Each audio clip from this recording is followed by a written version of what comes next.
Hello friend, मेरा नाम है अखिलेश और आपका स्वागत है हमारे यूट्यूब चैनल एग्जाम गुरु अखिलेश में। तो दोस्तों हमारा यहाँ पर पहला क्वेश्चन है। भारत में कार्यपालिका का अध्यक्ष कौन होता है? तो दोस्तों आपको याद रखना है, जो भारत की कार्यपालिका होती है इसका अध्यक्ष कौन होता है, एग्जाम में पूछ लिया जाता है। तो चार ऑप्शन आपके सामने, अगर आपको पता है तो आप इसका सही आंसर लगा सकते हैं। तो चलिए मैं आपको बता देता हूँ। तो जो भारत में कार्यपालिका का अध्यक्ष होता है, कौन होता है? राष्ट्रपति होता है। तो इसका आंसर आप याद रखिएगा। आंसर ऑप्शन नंबर ए हो जाएगा, राष्ट्रपति। चलिए नेक्स्ट क्वेश्चन देखते हैं। भारतीय संविधान के अनुसार देश का प्रथम नागरिक कौन होता है? दोस्तों आप सभी को पहले से ही पता होगा। जो भारतीय संविधान के अनुसार देश का प्रथम नागरिक माना जाता है, कौन माना जाता है? तो राष्ट्रपति माना जाता है। यानी कि इसका जो आंसर हो जाएगा ऑप्शन नंबर बी हो जाएगा, राष्ट्रपति। और जो दोस्तों जो तीनों सेनाएं होती हैं, जल थल और वायु, तो उनका जो सर्वोच्च सेना यानी कि सर्वोच्च जो उनका मालिक होता है तीनों सेनाओं का, तो कौन होता है? राष्ट्रपति होता है। तो आप इसे भी याद रखिए। चलिए नेक्स्ट क्वेश्चन देखते हैं। भारत का राष्ट्रपति बनने के लिए न्यूनतम आयु कितनी वर्ष होनी चाहिए? दोस्तों वेरी इंपॉर्टेंट क्वेश्चन है। आपको पता होना चाहिए जो भारत का राष्ट्रपति होता है यानी कि प्रेसिडेंट, इसकी न्यूनतम आयु कितनी होनी चाहिए? राष्ट्रपति बनने के लिए योग्यता कितनी होनी चाहिए? तो कितने वर्ष होनी चाहिए? तो 35 यानी कि 35 वर्ष आयु होनी चाहिए। तो इसका आंसर क्या हो जाएगा? ऑप्शन नंबर डी हो जाएगा, 35 वर्ष। तो आपको याद रखना है। और दोस्तों जो उपराष्ट्रपति होता है, उपराष्ट्रपति बनने के लिए भी उम्र 35 वर्ष ही होनी चाहिए। तो आपको दोनों याद रखने हैं। राष्ट्रपति और उपराष्ट्रपति के लिए न्यूनतम आयु कितनी रखी गई है? 35 वर्ष रखी गई है। तो चलिए नेक्स्ट क्वेश्चन देखते हैं। तो दोस्तों यहाँ पर जो हमारा अगला क्वेश्चन है, राष्ट्रपति पद के उम्मीदवार के लिए अधिकतम आयु कितनी होनी चाहिए? तो दोस्तों इससे पहले हमने क्वेश्चन में बात करी कि न्यूनतम आयु कितनी होनी चाहिए, 35 वर्ष। लेकिन इस क्वेश्चन में आपको बताना है कि अधिकतम आयु कितनी होनी चाहिए, यानी कि ज़्यादा से ज़्यादा कितनी उम्र तक राष्ट्रपति रह सकता है।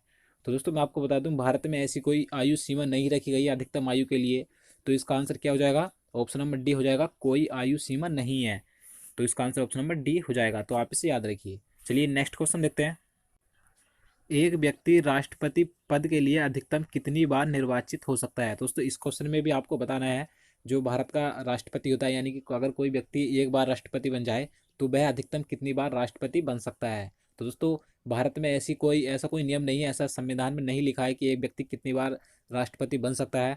इसकी भारत में कोई सीमा नहीं रखी गई है। यानी कि इसका आंसर ऑप्शन नंबर डी सही हो जाएगा, कोई सीमा नहीं है राष्ट्रपति बनने के लिए, एक व्यक्ति कितनी भी बार राष्ट्रपति बन सकता है। तो इसका आंसर ऑप्शन नंबर डी हो जाएगा। और दोस्तों आपको याद रखना है, जो अमेरिका देश है वहाँ के संविधान में जो लिखा है, अमेरिका का राष्ट्रपति जो होता है 2 बार से अधिक राष्ट्रपति नहीं बन सकता एक व्यक्ति। तो आपको ये भी याद रखना है। चलिए नेक्स्ट क्वेश्चन देखते हैं। नेक्स्ट क्वेश्चन है, राष्ट्रपति पद के निर्वाचन हेतु कौन सी पद्धति अपनाई जाती है? दोस्तों वेरी इंपॉर्टेंट क्वेश्चन है। इस क्वेश्चन में आपको बताना है, जो राष्ट्रपति का निर्वाचन किया जाता है तो इसके चुनाव के लिए किस पद्धति का इसमें उपयोग किया जाता है। तो चारों ऑप्शन आपके सामने, अगर आपको पता है तो आप इसका सही आंसर लगा सकते हैं। चलिए मैं आपको बता देता हूँ इसका आंसर। तो इसका आंसर ऑप्शन नंबर डी सही हो जाएगा, यानी कि एकल संक्रमणीय मत पद्धति का राष्ट्रपति के निर्वाचन में उपयोग किया जाता है। और दोस्तों मैं आपको बता दूं इसमें होता क्या है। जैसे कि हम मान सकते हैं कि राष्ट्रपति के चुनाव में 3 व्यक्ति खड़े हैं।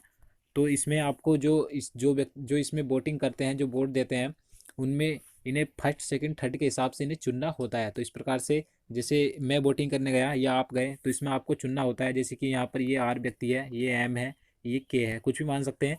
तो आपको जिसे आप अच्छा चाहते हैं, जिसे आप मानते हैं, जिसे आप फर्स्ट चुनना चाहते हैं, तो आप उस हिसाब से अपनी वोटिंग कर सकते हैं। जैसे कि मैं यहाँ पर एम को फर्स्ट नंबर पर चुनना चाहता हूँ, के को यहाँ दूसरे नंबर पर और आर को तीसरे पर। तो इस प्रकार से इसमें चुनाव किया जाता है, निर्वाचन किया जाता है राष्ट्रपति का, यानी कि एकल संक्रमण मत पद्धति के अनुसार।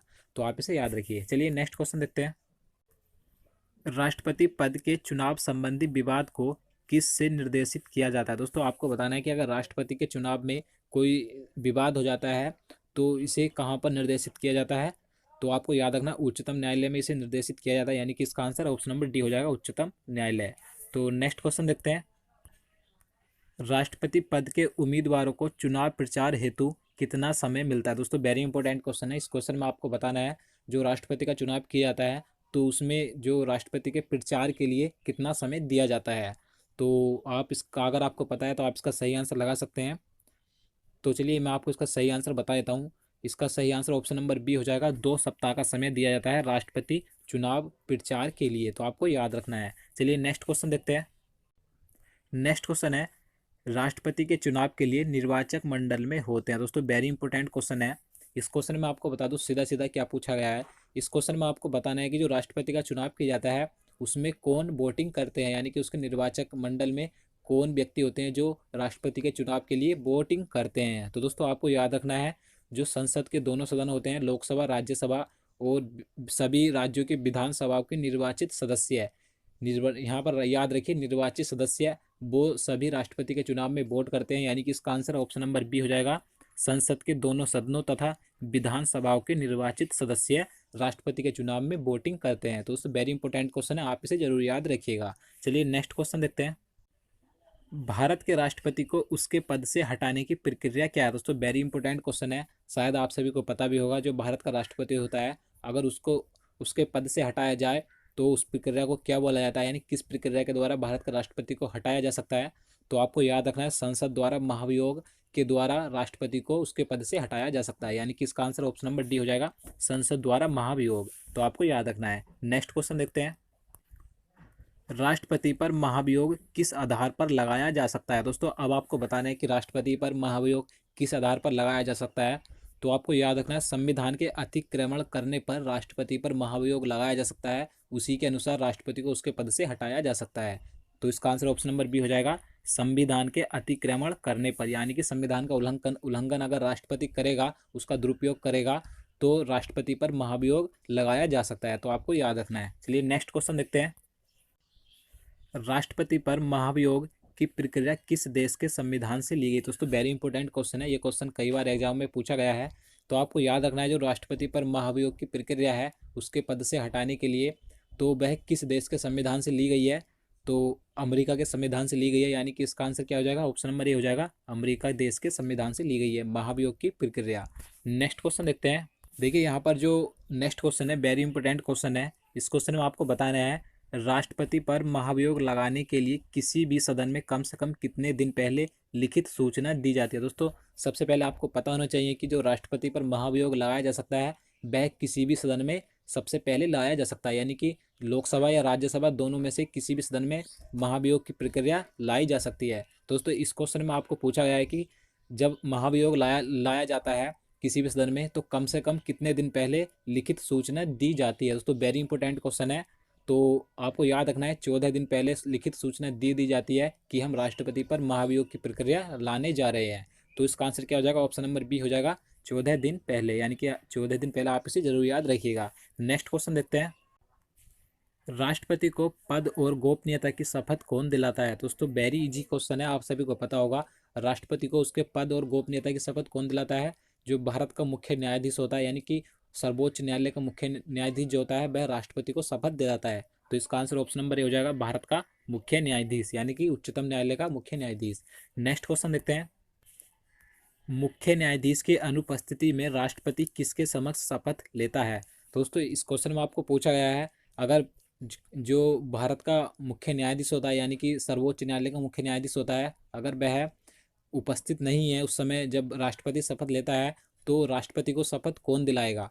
तो आपको याद रखना है, अगर सर्वोच्च न्यायालय का मुख्य न्यायाधीश नहीं है, तो जो दूसरा वरिष्ठ न्यायाधीश होता है वह राष्ट्रपति को शपथ दिला सकता है। तो इसका आंसर क्या हो जाएगा, ऑप्शन नंबर डी हो जाएगा, सर्वोच्च न्यायालय का वरिष्ठ नागरिक, यानी कि वरिष्ठ न्यायाधीश। यानी कि वरिष्ठ कौन होता है, जो सबसे ज़्यादा उम्र का हो सर्वोच्च न्यायालय में। तो आपको याद रखना है। नेक्स्ट क्वेश्चन देखते हैं।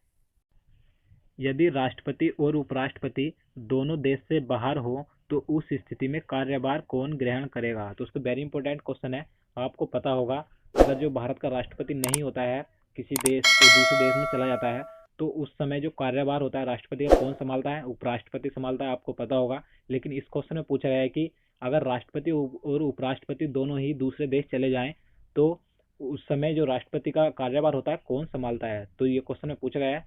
तो इसका आंसर ऑप्शन नंबर सी हो जाएगा, यानी कि सर्वोच्च न्यायालय का मुख्य न्यायाधीश ही इनका कार्यभार संभालेगा। तो इसका आंसर ऑप्शन नंबर सी हो जाएगा। तो नेक्स्ट क्वेश्चन देखते हैं। राष्ट्रपति अपना त्याग पत्र किसे देता है? तो वेरी इंपॉर्टेंट क्वेश्चन है, आपको बताना है कि राष्ट्रपति अगर अपना त्याग पत्र देना चाहे वह किसको देगा?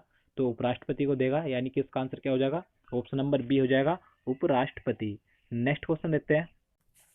राष्ट्रपति के त्यागपत्र की सूचना उपराष्ट्रपति किसको देता है? दोस्तों जैसे मैंने आपको पहले बताया कि राष्ट्रपति अपना त्यागपत्र तो देगा उपराष्ट्रपति को, लेकिन जो उपराष्ट्रपति होता है वह राष्ट्रपति के त्यागपत्र की सूचना किसको देता है? इस क्वेश्चन में ये पूछा गया है। तो लोकसभा अध्यक्ष को उपराष्ट्रपति सूचना देता है, तो आपको याद रखना है। तो इसका आंसर ऑप्शन नंबर सी हो जाएगा, लोकसभा अध्यक्ष को। नेक्स्ट क्वेश्चन देखते हैं, भारत के सबसे लंबे समय तक राष्ट्रपति के पद पर कौन रहे हैं। दोस्तों वेरी इंपॉर्टेंट क्वेश्चन है, आपको इसमें बताना है कि सबसे लंबे समय तक भारत के कौन व्यक्ति हैं जो राष्ट्रपति के पद पर रहे हैं। तो डॉक्टर राजेंद्र प्रसाद है, जो भारत के प्रथम राष्ट्रपति भी थे, तो यही सबसे लंबे समय तक राष्ट्रपति के पद पर रहे हैं, तो आपको याद रखना है। तो इसका आंसर ऑप्शन नंबर डी हो जाएगा, डॉक्टर राजेंद्र प्रसाद। अगला क्वेश्चन देखते हैं, भारत का राष्ट्रपति निम्न में से किसकी नियुक्ति नहीं कर सकता। दोस्तों इस क्वेश्चन में आपको बताना है, जो भारत का राष्ट्रपति होता है, चार ऑप्शन आपको दिए गए हैं कि इनमें से भारत का राष्ट्रपति किसकी नियुक्ति नहीं कर सकता। तो चलिए देखते हैं। तो उपराष्ट्रपति की नियुक्ति करता है राष्ट्रपति, प्रधानमंत्री की भी करता है, राज्यपाल की भी करता है, लेकिन मुख्य निर्वाचन आयुक्त की नियुक्ति राष्ट्रपति के द्वारा नहीं की जाती। तो इसका आंसर क्या हो जाएगा, ऑप्शन नंबर डी हो जाएगा, मुख्य निर्वाचन आयुक्त। नेक्स्ट क्वेश्चन देखते हैं, केंद्रीय मंत्रिमंडल के मंत्रियों की नियुक्ति कौन करता है। इस क्वेश्चन में आपको बताना है केंद्रीय मंत्रिमंडलों की नियुक्ति किसके द्वारा की जाती है।